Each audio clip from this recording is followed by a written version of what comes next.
through beauty or through smallness and like local.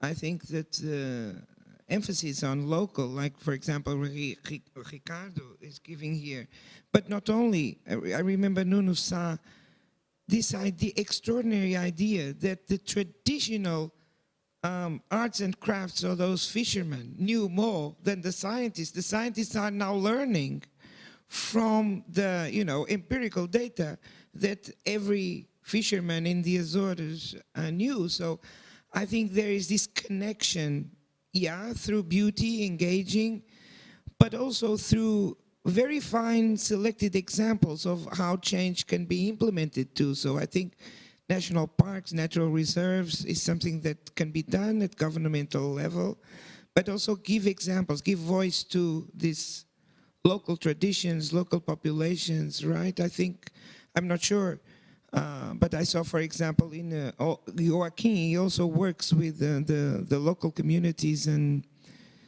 because it's the big, giant farming, fishing that are destroying the oceans. It's not really the fishermen in Azores or in Rio and so on. So I think there's that too. Can I hear you about these this global, local connection a little bit? Ricardo, you also, now is your time to talk about the local thing, about your fishermen and your examples. I think that this is the local things we are doing here is impact the entire world, and those fishermen sometimes fish a shark. No, but the NGO that you are mentioning, your NGO with the mangrove. In the mangrove, with the mangrove. We are contracting fishermen and people who catch crabs for planting mangroves. We are paying them for 37 months, and after that, they have the workplace recover. They can still survive as a fisherman, and now the science heard more listened more those people, because they know a lot about rays and all the species, and sometimes some fish is the limit of extinction. Yeah. Not in science, and is they are thinking they are okay, but not. And the only information we had is from the fishermen. With the fishermen. Ô, Maíra, pode pegar guiazinho da Raia para mim, por favor? Oh, please. She's not here. We launched 3 weeks ago a book in Rio de Janeiro. The first book about the Guanabara Bay rays. Guanabara Bay, besides. What's the health? What's the general health of Guanabara Bay? It was very polluted. It used to be very polluted. How is it now, Guanabara Bay, in terms of pollution? It's beautiful. We launched this book together with the local fishermen, and when they catch some different types of rays, they call us. We pick up the fish and go to the university. And Guanabara Bay, besides all the problems, it still is in fifth place in the world in the most biodiversity Elasmo Branca bay in the entire world. Fantastic. We have 10 different species of rays in Guanabara Bay, and we eat a lot of rays there. Is it a natural reserve? No, it's not a natural reserve. We try to change. Yes. We try to sensibilization the people. Raising awareness. Raising awareness with the people. And in my first documentary, my second and the third one, always my goal is to put the information in the big news. Yes.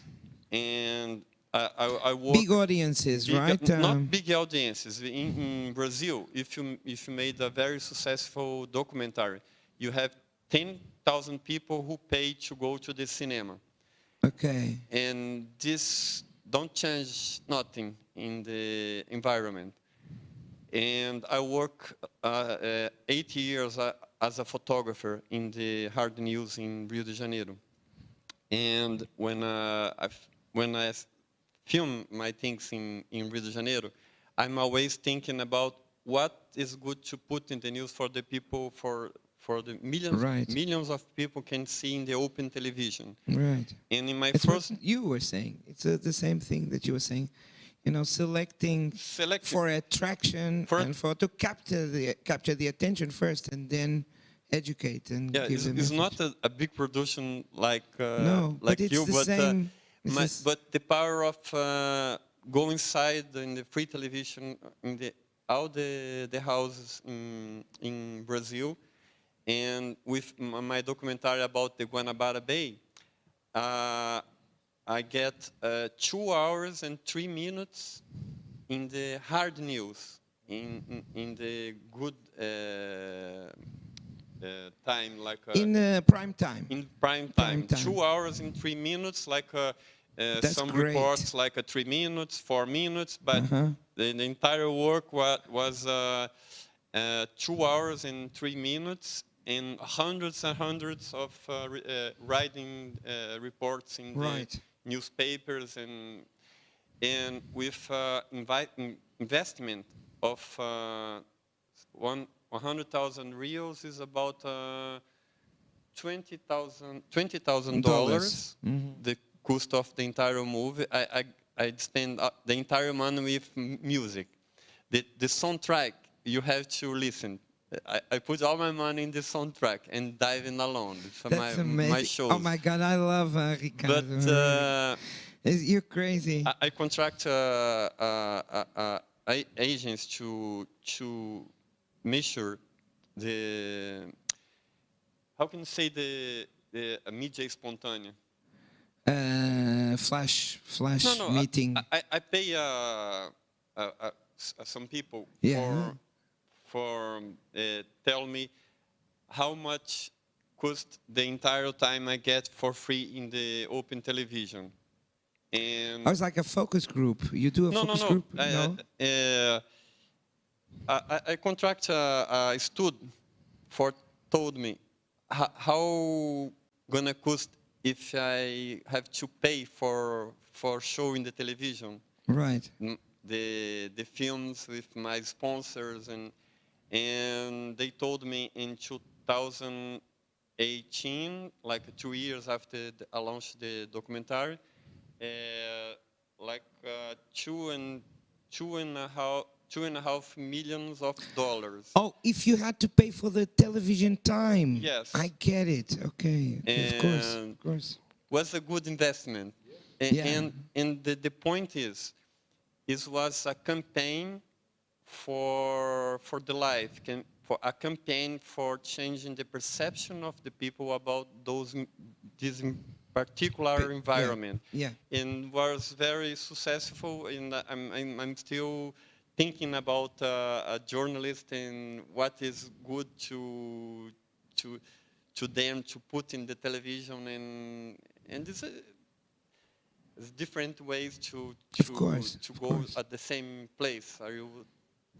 I'm sorry. Do my you English think now it's, I mistake it's my things perfect. in, It's in good. my It's head. perfect, Ricardo. It's good. You're passing the message very well. It's. Do you think that the Guanabara Bay should be a natural natural park, a nature reserve? Yeah, just because the race is 50th place in the Yeah. world with more biodiversity of the Lasmo Okay, branches, okay. just that is we can declare Right, a race Because it works, sanctuary. because it works, the protection. Yes. It really works. You have the example of Fernando Noronha, where I've been in Brazil. I mean, it's such a beautiful place. And already when I was there 30 years ago, I don't remember, but the way it was implemented, and you had to carry your own things back, limited population, and so on. So natural reserves really do work, and they preserve the sea around and so on. What do you think? I'm not sure. I didn't read completely the declaration of this conference here in Lisbon, which is already written. That's why there's not much controversy. But what do you think of offshore reserves? I mean, I'm not sure if it's, but when there is no jurisdiction of the countries, could we get together as the global planet for something like, I don't know, the climate, and say, okay, we're going to preserve this and that outside, the part that doesn't belong to any, the empty. What do you think about that? And how could it be done? It's a difficult question to answer. They are studied. A lot of this is ocean law, and that is a huge question about who control the offshore area, who don't belong for anybody.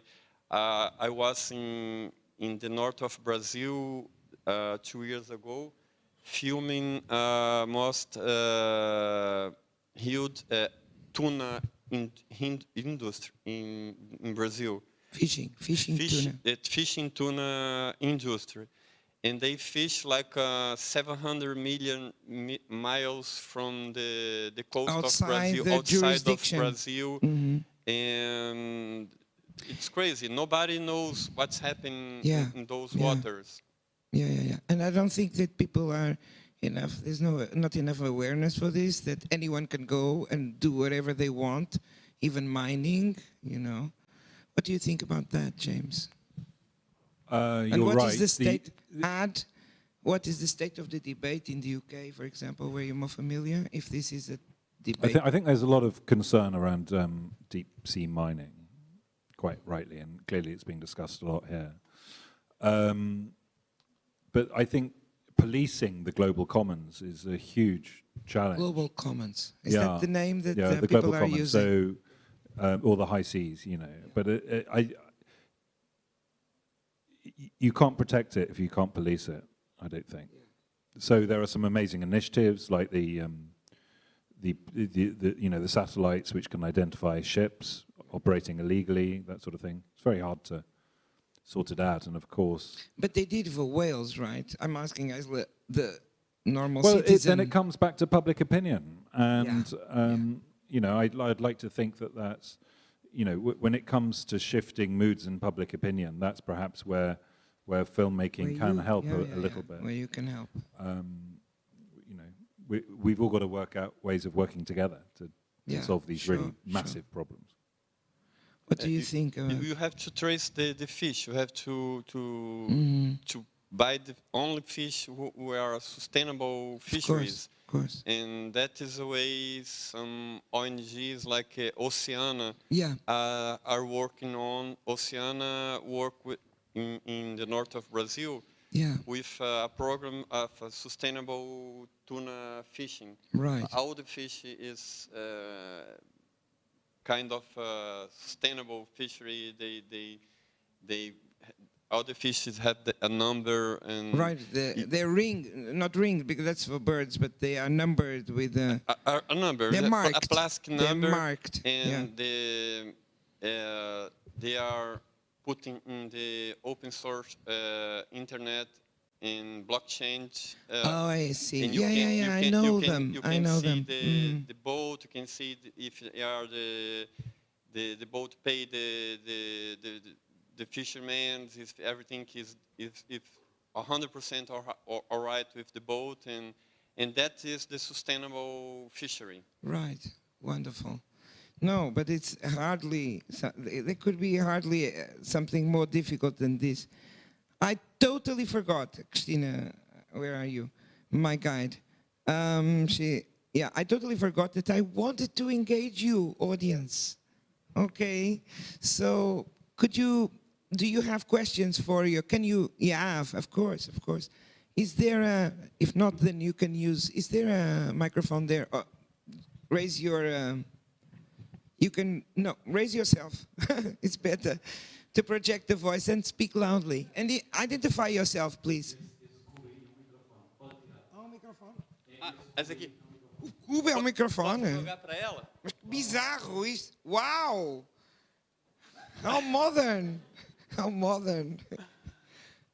Does this work? No. It doesn't work. Hello? Ah, Oh, good. it has. Well, it's brilliant. I love that. Hi, Could you my please name identify is. yourself? Exactly. Yeah, my name is Anna Hermsen. I'm from the Netherlands, TNO, Research and Technology Organization, and European Commission, Strategic Advisory Board, Destination Earth Initiative. We are looking for ways to not only create awareness, but actually engage and empower the general public through film and gaming technology. How do you see that is going to be possible, and to connect the people to scientific data, for example? So the connection between digital twinning, I'm talking about, gaming technology, and major impact movies like yours. Very good question. James, would you like to start? Ultimately, I think it comes down to telling good stories and engaging people on an emotional level so that they want to get involved. And never underestimate the power of good storytelling. Stories can change the world. They can get things done. So I would say that would be a vehicle. Can storytelling lead to direct action? I've seen it. I've experienced it. So I would say yes, it can. Does it always? No. So we have to find new ways, and we have to give people hope and belief in the power of individuals and in the power of personal actions to make a difference. So that's the empowerment part, is demonstrating to people that if they do get engaged, that it is going to lead towards meaningful change. But I believe there's ways of doing that, and we just have to be very clever. But at the end of the day, it all comes down to people feeling that they want to do that, and that's where the emotional engagement is so important, I believe. And that they can, the empower thing, right? That they can make a change, right? Yeah, we can all make a change in many ways, and we need people to believe that more. You know, even the power of voting. Absolutely. Well, is people, important. I think, For what example, I in hear- Brazil next September, but Brazilians people who feel are seeing. overpowered, right? They feel that they don't have any power to take an action, and I think there might be a possibility in interactive movies and you know, the games that sort of like can engage and interact with the environment by planting trees in the game, which is immediately associated to real trees, for example. And there's also an opportunity maybe in BBC documentaries to become interactive. Do you see any possibilities there? Yeah, you can have non-linear forms of storytelling where you have multiple outcomes depending on choices viewers make. Netflix has that platform built into its sort of capability, so that is possible. That exists already? Yeah, the technology exists for non-linear television. And gamifying to get rewards, emotional rewards for users can be very effective. So yeah, the technologies are there. I believe it can happen. I think people have to have hope. And the problem with negative storytelling around the environment and for just being a doomer is that apocalypse. Our human nature then is to slightly switch off, to put our heads in the sand, and we don't want that to happen. So we have to share stories of hope and change. And the wonderful thing about nature is that it is, and you see it in the oceans all the time, it's incredibly resilient if you just take the pressure off, if you just give nature a chance. Yeah. And where on land rewilding is happening, it's astonishing people how quickly things are changing and how much better it can be. Right. So this is not beyond our grasp. It is actionable. It is possible. But we have to act now. Yeah. We actually saw it during the pandemic, right? Remember? When the skies became clearer and we could see things that we never saw, and it was just because everyone was home, you know. But it also created this, there was this movement against plastic, right? Remember everyone, there was this campaign, global, everyone on the street, you know. September 2019, I remember, but then there was the pandemic, the masks everywhere. You walk in Lisbon, I mean, everywhere. So there was I'm sure there was a decline in the plastic problem, in the sense of, there was somebody there.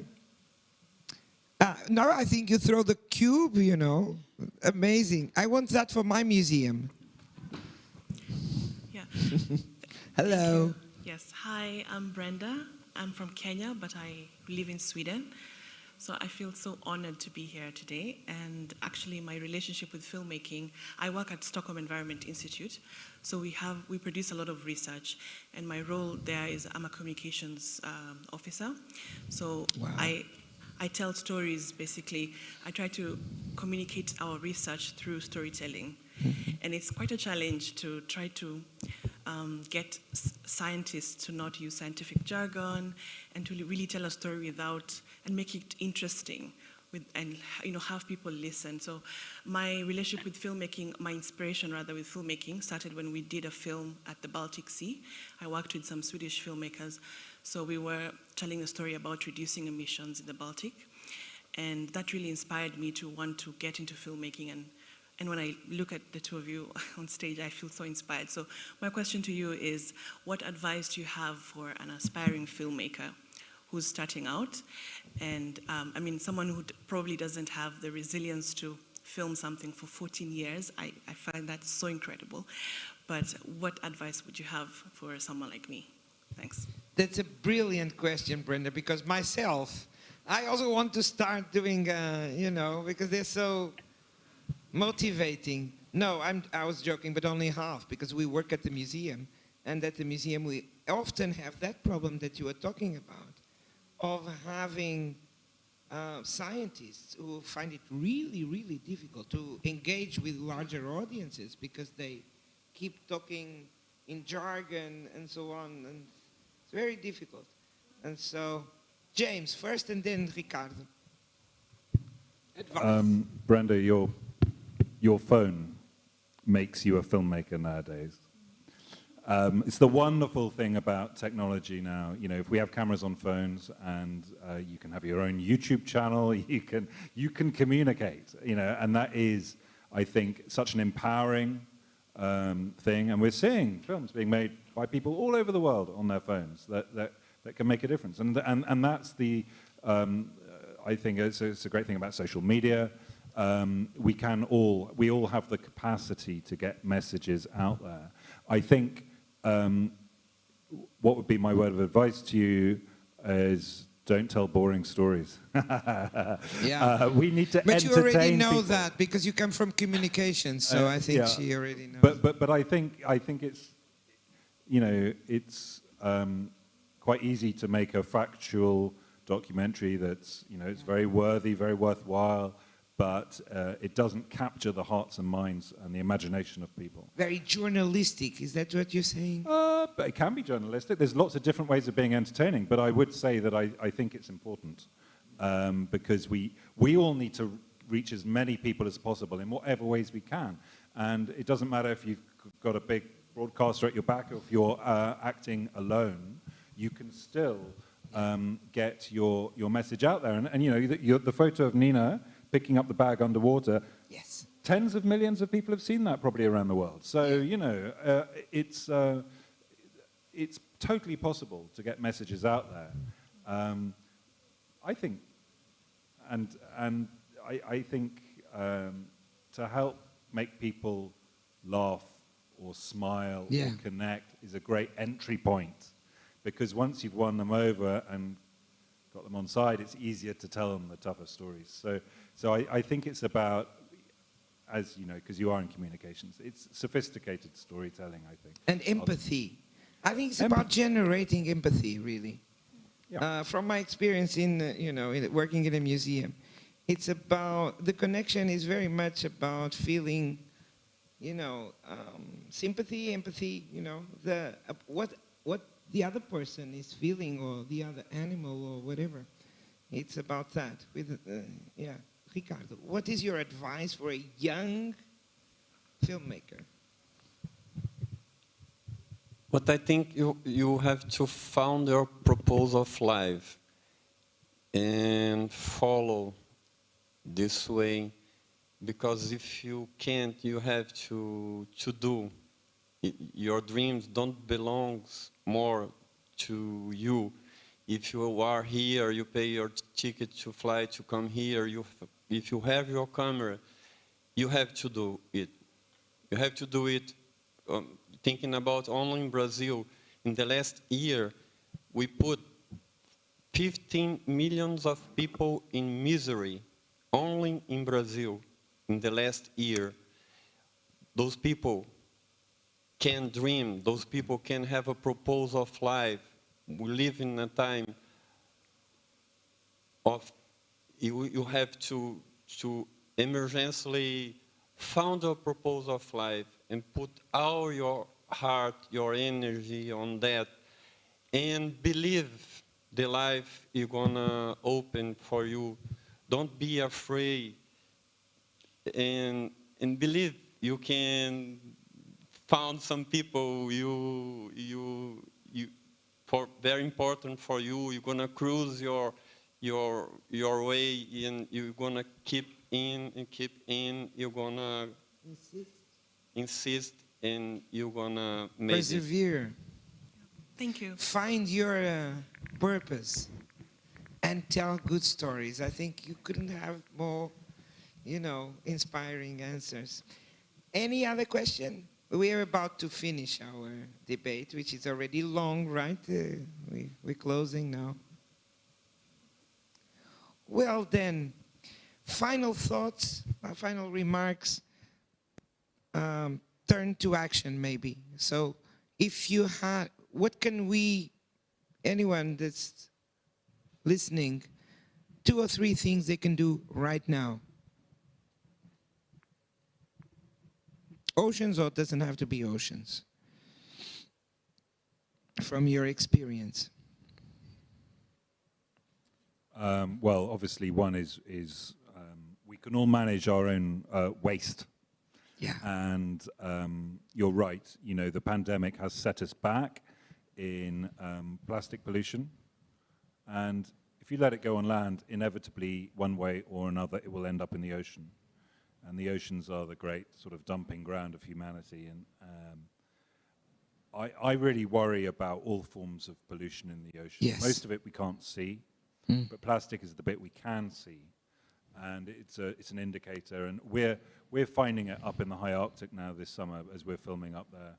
Yeah. We're finding huge amounts of plastic up there. It really is everywhere in the oceans. And so I think... And the Arctic, sorry to interrupt, but there was this peak of temperature recent that was scary. And remember, there was the temperature raised above 30 degrees. Yeah. I read about it. It's crazy. It's getting warm. So yeah, But that's one waste, thing. That's a small thing, but you can do that every day, one way or another. Exactly. You can do that every day. Just by doing that, if you manage your waste well, you should feel good about that. Yeah. So that's one small thing. That's one thing. Yeah. Ricardo, your thing, most important thing, advice for action, things that you can change around you in your neighborhood. Not what you do, advice for people like me to do. I think we have to think more what we can do for the planet, what we can do for the other people, and stop thinking about what the life can do for us, what we Exactly. can receive for the life. Very good. And when you think in that way, all the possibilities is gonna open for you, and life is gonna transform, and you're gonna be a happy person, and even the money gonna follow from the sky for your pocket. Yeah. That is my advice. Yeah. No, I think this was brilliant. And definitely we'll be accompanying these two and our other artists that we followed. I advise you all, that's my advice, to Google them, because we don't have the links here, but Google them. They appear top. You can see their films. Netflix is already visible. You can see Ricardo Gomes films, Nuno Sá, Daniel Oliveira. They're all brilliant. They're doing a terrific job, changing the minds and hearts of everyone, both in Portugal and abroad. Thank you so much. Please, a big round of applause for our speakers.